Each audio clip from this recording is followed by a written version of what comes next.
Good afternoon and welcome to what is a special day not only for the library, Alan, but for Stellenbosch University.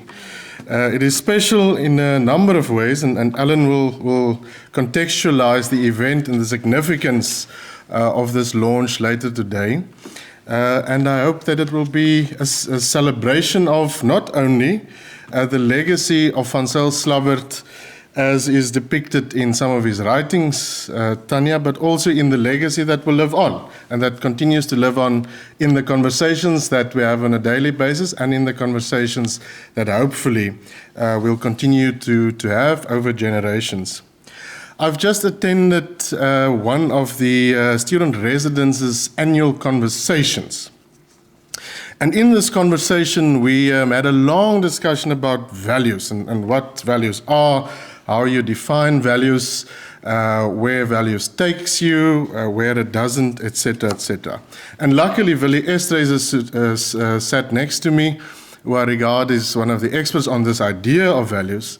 And we had a good conversation about that with the student leaders, of course. But in this conversation, it was quite clear, and that is the case, as I'm sure the rector will indicate, that Stellenbosch currently is alive with conversations about who we are, where we are going towards, and what we would like to be. And also, who forms part of the conversation, and in essence, what the values are that we would like to embody, the values that will guide us in these conversations, and the values that will determine this new idea of Stellenbosch as an asset to South Africa and to the world. And in the conversation, we reminded ourselves, myself and Willie Estreisen, about this idea that was and is Van Zyl Slabbert. The idea of someone that embodies the idea of having these critical conversations, also about the things and with the people that we love. Also about the difficultness that sometimes the uncomfortability of having the conversations because it affects us. Also, the conversations that sometimes we're not always sure where in the end it will lead towards and where it will take us, but that it still remains valuable to have the conversations and include in the conversation and takes the conversation forward. If I have one question for Van Zyl, if we were to meet perhaps one day, Tanya, it would be how he got to the point where he could see the things that not everyone could see. Because I'm extremely sure, Mr. Rector, that in these processes that we follow in the conversations that we have, we would have loved to at least have a very clear idea of that we cannot see, that we can sense, that we work towards, but also that we cannot always see and always realize in our daily conversations. And I would love to hear how he created also in others this ability to sense what we cannot see and to strive towards what not everyone believes is the right direction. This is a very special occasion also on a different level. It is an occasion where, unlike some of the other ideas and identities in this library, expresses the identity of someone that is still being realized, an identity that we're still continuously discovering, and hopefully in what we have here, at least it will help us to continue that journey and to grapple with the issues relevant for our day, with the lessons of the issues and the conversations of what was, and connect that to what we would like to create and perhaps create anew.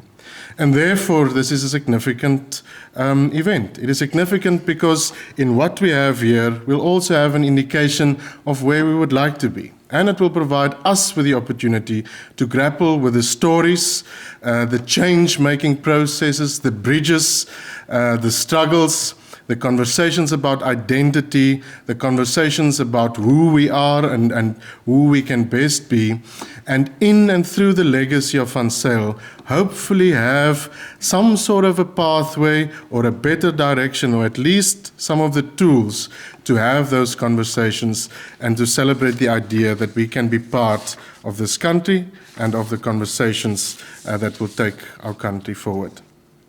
I would like to welcome this evening a number of special guests, Professor Wim de Villiers and Mrs. Catherine de Villiers, Mevrou Beryl Botman, Ellen Thuis, Senior Director, Library Services, our Mayor Conrad Sedego, council members of Stellenbosch University present, deans of various faculties, Vice Rector Koopman, I see in the middle, Mrs. Tanya Slabbert for gracing us with being here, and also, I'm sure, Tanya, with warm and fond regards from Rico.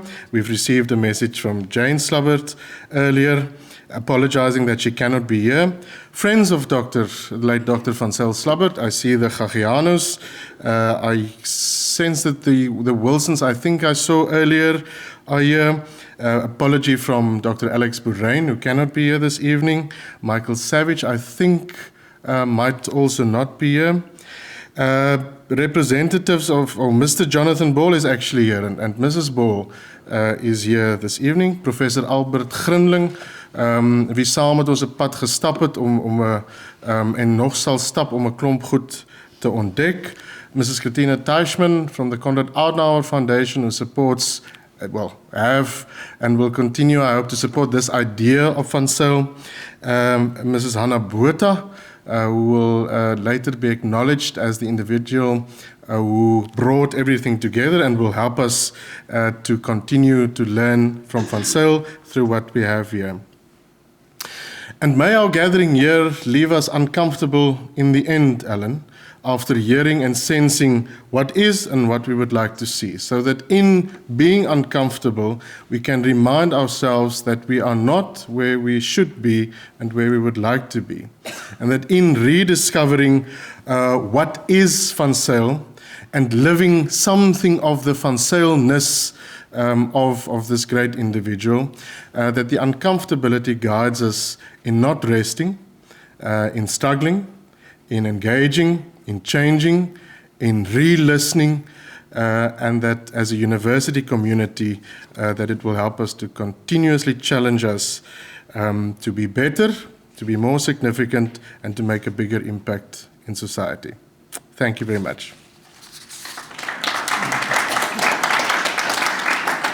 I now call to the fore Mrs. Ellen Thuis, who will do a short contextualization.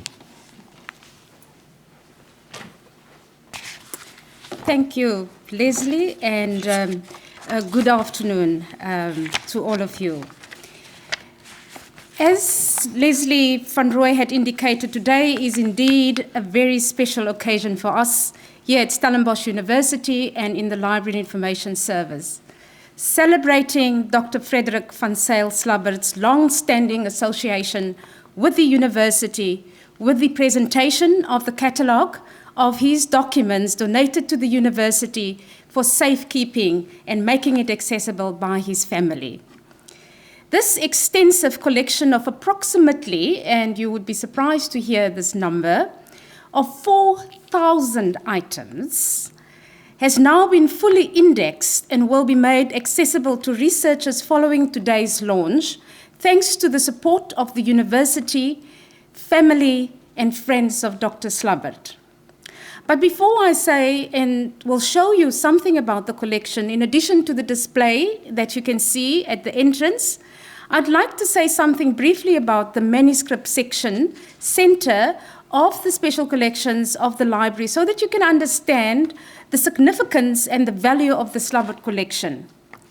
The manuscript section of the library special collections was established in 1967 as a repository of the heritage of prominent persons of South African history and or other South African documentary history. The center was established when it was realized that bequests that consist of manuscript material need a special place, a special home, to firstly preserve that, and secondly, to make it accessible for research for current and future generations. The center has now grown over the years as an established repository of heritage and a research center with strong core collections in various disciplines. There are now more than 430 collections, and the prime focus areas are Afrikaans language and literature, South African political history, South African socio-economic history, and South African media history. Manuscript collection consists mainly of original material and include typically articles, manuscripts, correspondence, speeches, photos, diaries, notebooks, personalia, etc. The Centre is visited on a regular basis by local and international researchers and students. Many publications are the result of work done by researchers in the section. There has already been a great interest in the Frederik Van Zyl Slabbert material, locally and internationally. For example, there's a filming of a TV documentary and books and articles currently being written. The process of putting together a catalogue like this is labor-intensive. Each item is read, described, numbered, and catalogued. There's also an extensive title, author, and subject index. So after this, you can all qualify as librarians. The process enables a researcher to identify the exact material he needs and eliminates unnecessary handling of precious material. So back to the Van Zyl Slabbert catalogue. Discussions with the family, Mrs. Jane Slabbert and Ms. Tanya Slabbert, started in 2010, and it was initiated by the former Vice Rector of Research and Innovation, Professor Arnold Van Zyl. Professor Grinling, Albert Grinling, and I accompanied him to Pikspik, one of the Frederik Van Zyl Slabbert's homes in Swaziland in December 2011, to pursue the collection. We immediately recognized the uniqueness and the value of the collection. As Professor Grinling summed it up in his report, I quote, "I only had opportunity to come to a first cursory evaluation. In my view, the papers are potentially rich in information and new historical perspectives.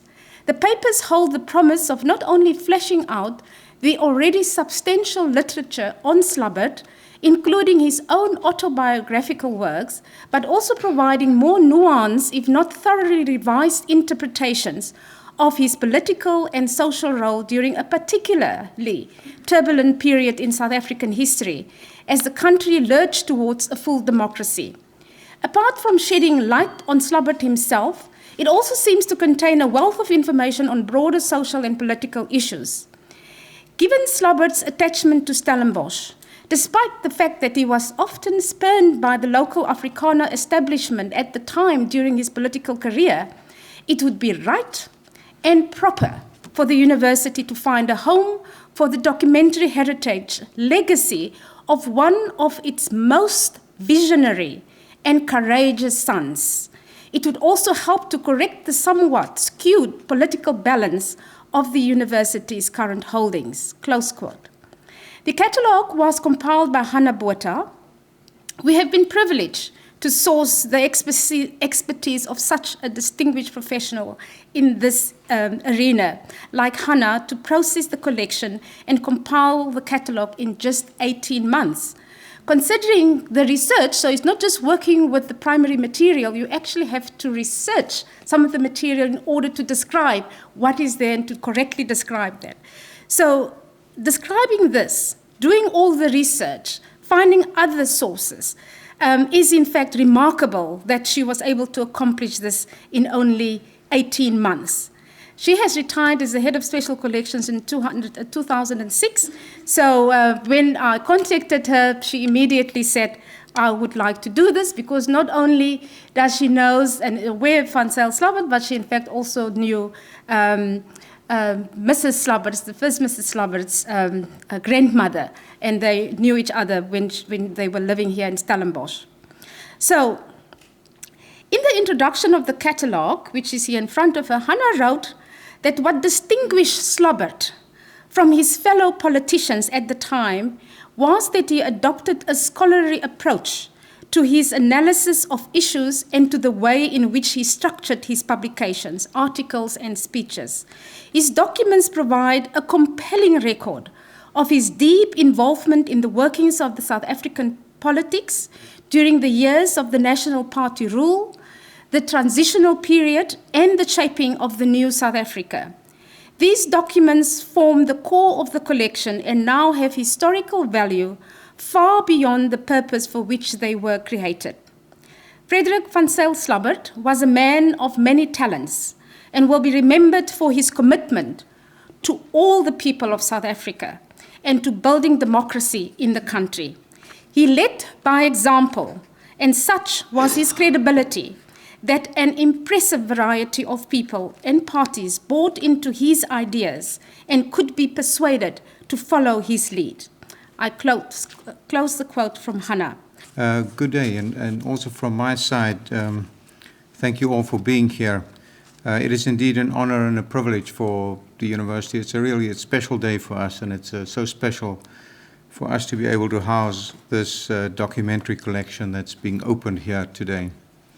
So, Dr. Frederik Van Zyl Slabbert was certainly a special man with special significance, not only for us here at his alma mater, but also for the country as a whole and for all its people. So I first off want to thank the Slabbert family for entrusting this very precious collection to the university. And Tanya, please convey our gratitude to the entire family. So in this digital age with its online search engines, we have become very used to information being widely accessible and instantly available anywhere, anytime. But I think as we could see here in this video, and as we could see in some of the bookcases outside and where it's being displayed, that nothing matches the primacy of source material. And nothing compares to the tactile sensation of not only looking at Dr. Slabbert's original documents, but actually the possibility of handling them and to feeling the imprint that his pen left on paper and reading his handwritten notes, and that's very special. I must say, when I looked at some of his notes there, as a physician, I have to confess that his handwriting is much more legible than mine, and it's actually quite beautiful. Obviously, it's great penmanship. So that is the benefit that his collection offers researchers, students, and all other users of the library. And here one can, for example, we can take a first-hand look at the speech that shook the nation that day in 1986 when he resigned from Parliament because he stated that it had become irrelevant to the political process in the country. And here one can read his correspondence with Breyten Breitenbach and Thabo Mbeki, arranging the groundbreaking meeting in Dakar the next year between a delegation of concerned South Africans and the then banned ANC, talks that would help lay the foundation of our country's negotiated settlement in the early 90s. But here one can also engage with Dr. Slabbert's thoughts on his alma mater. For instance, in an article for Leadership magazine, he writes, and I quote, "Our country is caught up in an intense struggle of nation building. What kind of nation is South Africa going to be? It will be the difficult task of universities in South Africa to interpret and reflect on the unfolding of this struggle and actively respond to it as well." End quote. So these words still ring so true today. And his thoughts are still relevant. For instance, the wish with which he concludes his leadership article, and I quote again, "I have a secret hope that if allowed to flourish in its search for the idea that Stellenbosch University stands for in the future, it will demonstrate that service to die Volk need not be incompatible with service to the nation." Close quote. And I think Dr. Slabbert would have been very pleased to know that his alma mater now indeed considers itself a national asset, advancing knowledge in the service of all stakeholders as we strive to become more inclusive, innovative, and future-focused. And on this continuing transformation journey of ours, Dr. Slabbert serves as a most important point of reference. Now, it might also be considered ironic that the very institution where Dr. Slabbert was once maligned by some for going against the establishment, that we now claim him as a hero. But listen to what he himself had to say about the source of his critical thinking. Quote, Where did I learn to think like this? At Stellenbosch, of course, which is where I experienced genuine intellectual challenge and debate. So this goes to show that the narrative, the simplistic narrative of Stellenbosch University as cradle of apartheid is often an oversimplification. Yes, H.F. Verwoerd and B.J. Foster were Maties, but so were Frederik Van Zyl Slabbert and Beyers Naudé and Johan Degenaar, and many others who challenged injustice and helped build bridges across all kinds of divides in the search for common good. So when Dr. Slabbert passed away in 2010, our then rector, Professor Russell Botman, said that the university would, quote, maintain and expand the legacy of his leadership, unquote. The first step in that process was the launch of the Frederik Van Zyl Slabbert Institute of Student Leadership Development in 2011. And this institute has since empowered thousands of young people with crucial knowledge and skills. And now we have the next step with the professional cataloging of Dr. Slabbert's collection of papers and other materials, making it available to all. And it is a most valuable resource, providing rare insights into important events during a crucial time of our nation's history. I want to congratulate Ellen Tice and her staff in the university's Library and Information Service. I also want to give credit to the late Professor Botman for recognizing the importance of this legacy to the university, and thanks to Dr. Beryl Botman for your support in this regard. So we are not only launching the catalogue of the Slabbert collection today, but we're also showing this magnificent portrait painting of Dr. Slabbert, commissioned by the university. I believe the artist Fiona van der Merwe is also in the audience, and she says she painted him in an outdoor setting because he was such a breath of fresh air. Thank you for helping us keep our late Chancellor's memory alive in this special way, Fiona. So ek sluit af met 'n aanhaling van Breitenbach uit 'n huldeblyk aan sy vriend Van Zyl, nadat Dr. Slabbert in 2009 om gesondheidsredes besluit het om as kanselier uit te tree. En dis genaamd My Kaptein. Ek haal 2 sinne aan. Eers sê Breiten, jou bemoeienis met hierdie universiteit oor soveel jare en in verskillende kapasiteite strek tot die groter eer van die inrigting en sal altyd 'n bron van aansporing wees vir die slim jong mense wat hier studeer, as ook die ouer en dikwels dommer mense wat hier doseer. That's in typical Brighton fashion. Or if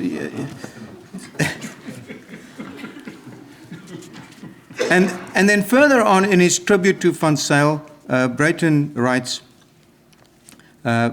jou lewe en loopbaan as openbare figuur was 'n voorbeeld en 'n inspirasie en sal so bly. Your life and career as a public figure was an example and an inspiration and will always remain so.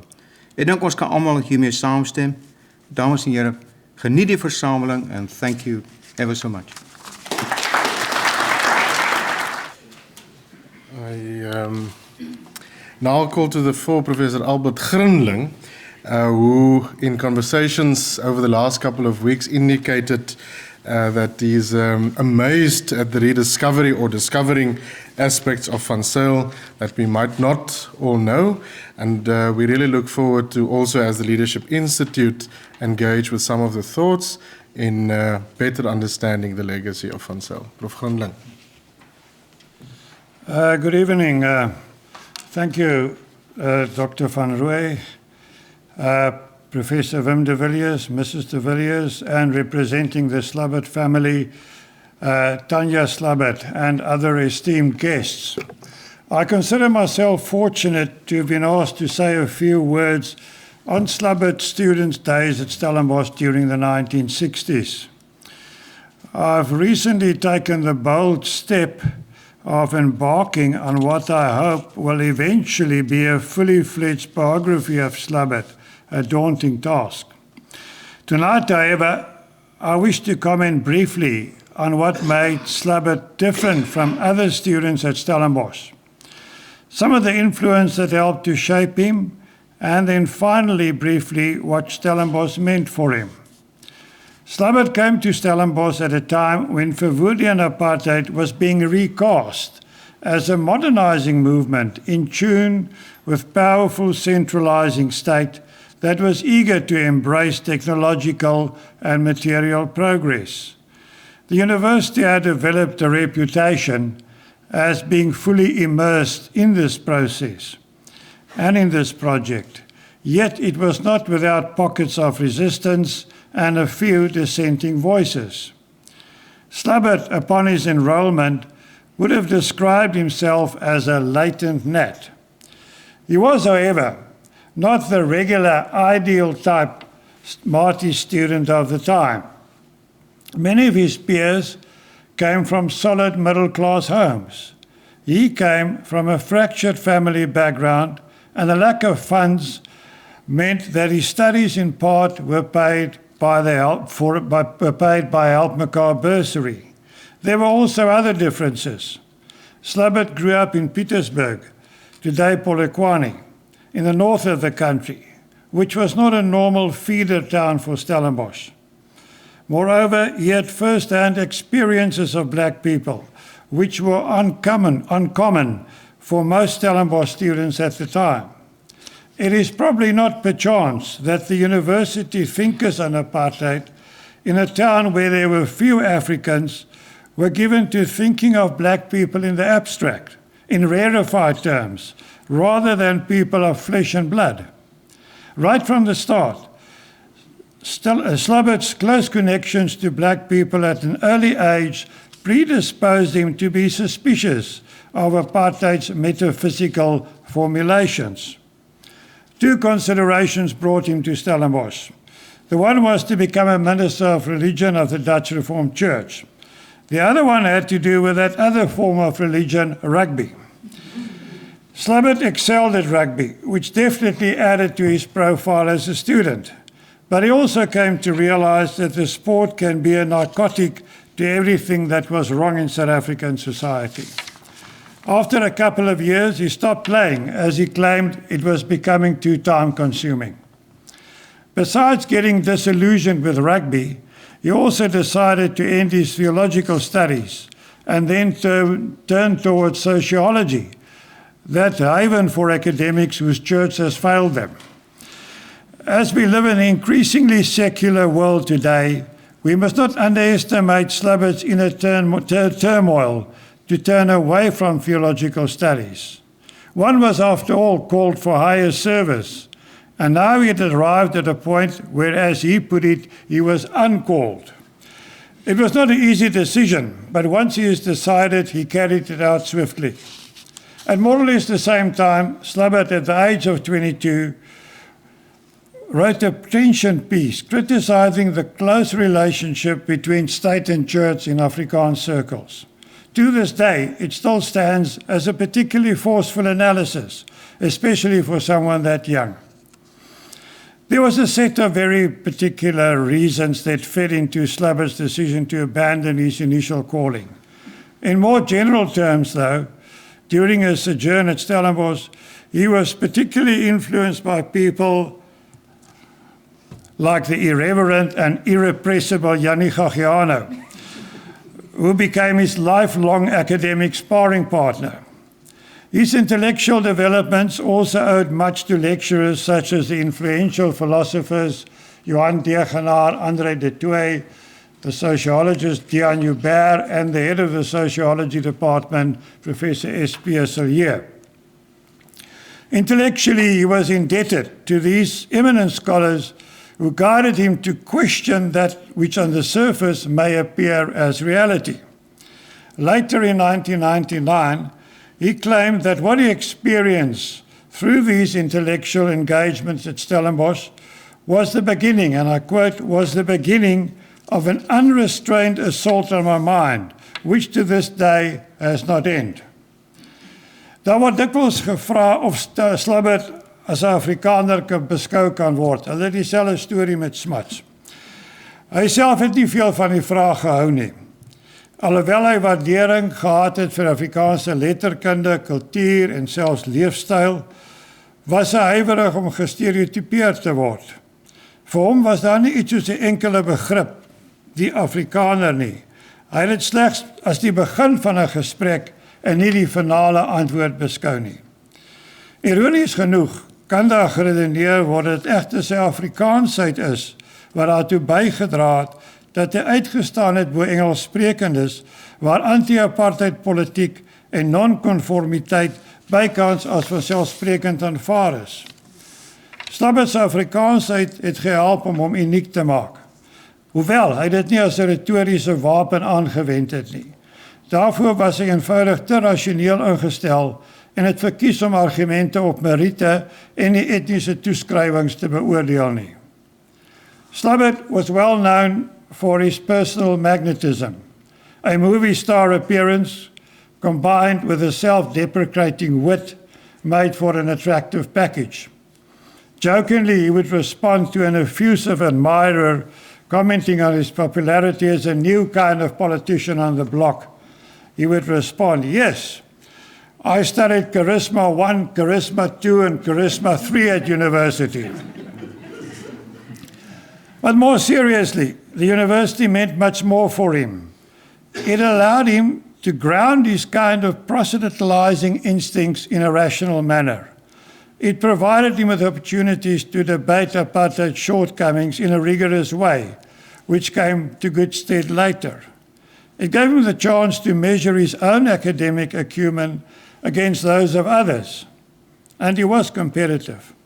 And given where he came from, helped to build confidence to the extent that at the age of 20 years, he was told that if he watched his step as a mooi loop, he might even become rector.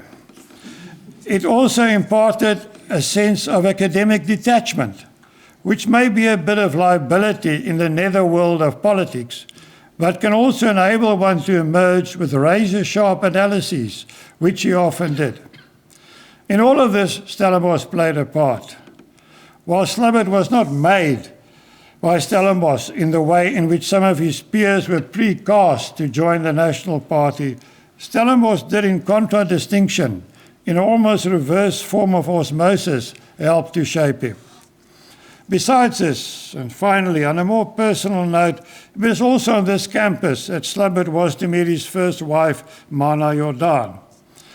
Slabbert had also developed what he later in life called a diffused yearning for Stellenbosch. It is right and proper that his documentary legacy has found a place at his alma mater, which at certain junctures of his life appealed to his heart and mind, and in which such an important way helped to influence the young Slabbert. Thank you for your attention. Albert, ons monde water vir nog. Ons sien baie uit na wat kom en hopelik, Jannie, is daar vanaand lekker gesprekke oor 'n klomp punte wat Albert gemaak het en wat ons nog moet maak. Tanya, I also understand now why you love Stellenbosch so much, perhaps in something of Van Zyl's longing for this town. We might enjoy the Slabbert family's visits and interaction with the town even more. Thank you for being here. I gladly call you to the fore to say a couple of words on behalf of the family. Thank you. Thank you, Leslie. I have to read from this because I had a bit of a technological glitch earlier, so apologies. So, ladies and gentlemen, on behalf of myself, Jane, Rako, Marsha, Sean, and the rest of the Slabbert family, thank you all for being here with us this evening. To begin with, I also need to thank everybody, and I really hope that I don't leave somebody out. It's certainly not through lack of appreciation if I do. Firstly, the University Management collectively for providing a home and for safeguarding my father's documentary legacy here. To the Rector and Vice-Chancellor, Wim de Villiers, I think I got that right, for hosting this function. To Hannah Botha, the curator of the collection, as well as all the staff at the Special Collections Unit, because I know how difficult this work was to put this catalogue together. To Ellen, to Leslie, to Professor Grundlig, Marti, thank you all for walking the path with us and for your support. And I'd also like to acknowledge the late Professor Russell Botman, and his wife, Dr. Beryl Botman, who's with us here tonight.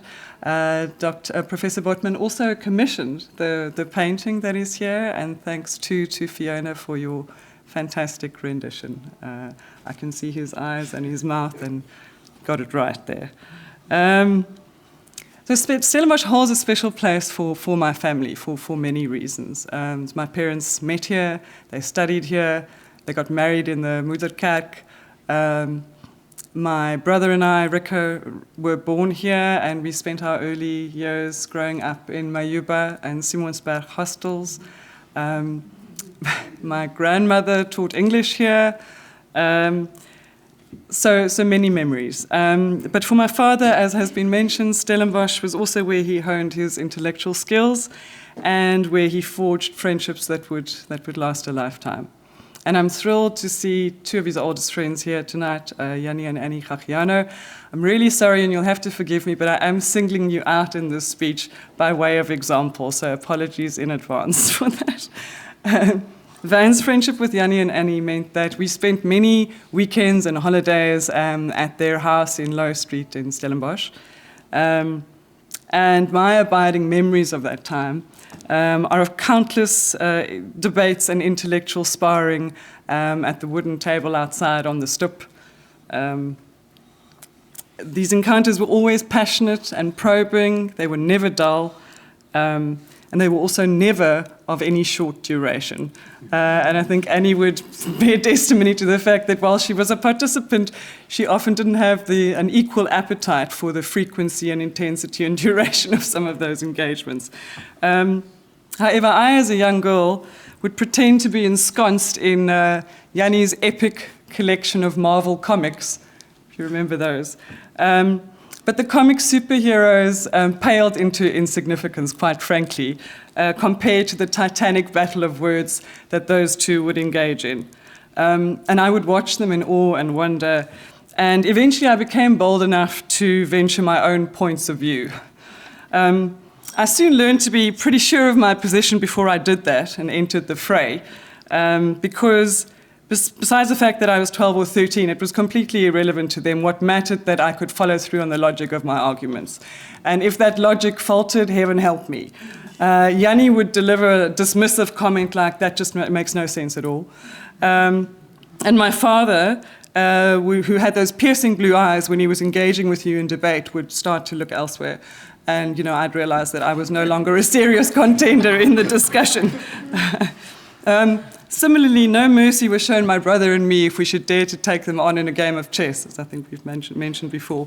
We lost 1,000,000 times before either of us got our first victory, but boy, did it taste sweet after all the torment. I still must question whether, in fact, I did win on that one day against Yanni, but for the purposes of now, I'll take the win. So lessons in humility, intellectual rigor, and disciplined thinking as we were growing up. And I recount these anecdotes not just as a trip down memory lane. Growing up with these robust debates over many years, I took them for granted.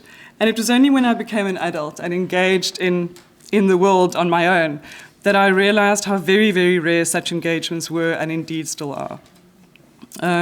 That is the ability, it sounds so obvious, but it's rare, the ability for two people to enter into debate, each determined to put their best logic and reasoning forward, but each equally prepared from the outset to take on board the views of the other if the other's arguments proved more sound. Their objective, sorry, my mouth is so dry, it's terrible. Their objective was the pursuit of reason, and their desired outcome was to progress their thinking and deepen their own understanding of an issue, not to score points off each other or win the debate at all costs. I know today how immensely privileged I was to have been a part of those moments, and I can only share them with you anecdotally, because you won't find any record of those engagements in the catalogue here today. But what you will find is the same clarity of vision and critical thinking in my father's analyses, speeches, and correspondence. I have to take a sip of this, sorry.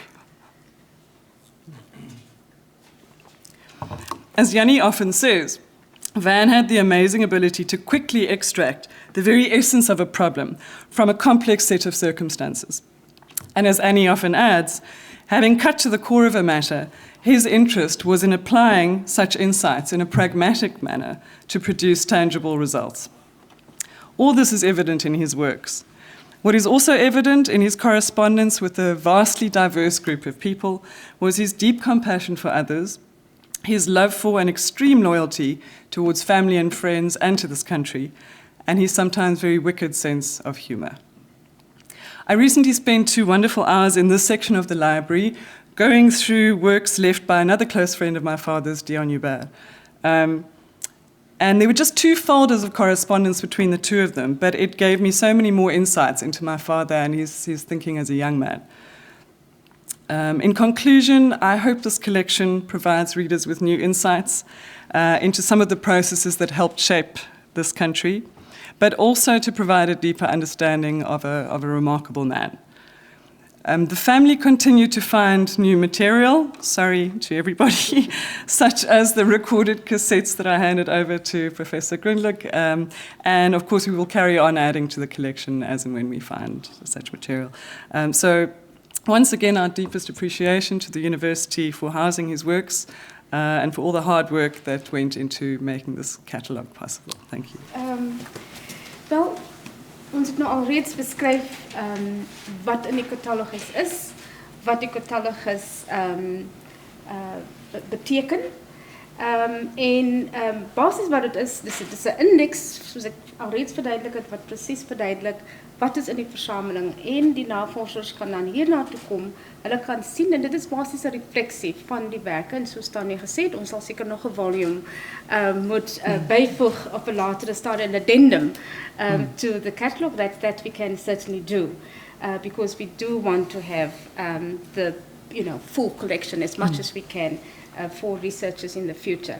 So dit is maar net 'n simboliese oorhandiging. Ons wil graag een stel aan Tanya, aan die familie gee. As hulle besoekers kry of om daar terug te gaan, en dit, soos ek sê, reflekteer regtig waar haar vader se werke. En dan wil ons ook graag 'n stel aan die instituut oorhandig aan Leslie van Rooi. Weer eens, hulle kry baie besoekers, en as enige mense weet, skakel ook die instituut om te weet, het julle dit inligting, wat het Van Zyl gesê oor dit, what, and I think also from that point of view, we think it's also useful if they actually have the catalogue there at the institute, then they can obviously tell people, yes, we have this, and there is something on this in the collection, a speech that he may have made, somewhere that somebody's interested in, the media would be interested in some of the things they normally want to comment, especially, I'm sure when the elections come up again next year, and then also in a few years for the national elections, there will be a lot asked and here, and they want to know what's been in the report that was submitted, which we know is still not being adopted by the government. But all of that we have now here in the collection, and we have it here in the catalogue. So as I say, I'm sure you don't want to hold it up, but I think Anton wants to take a photo, so let's just say, so this is for Tanya, and this is for Leslie. You want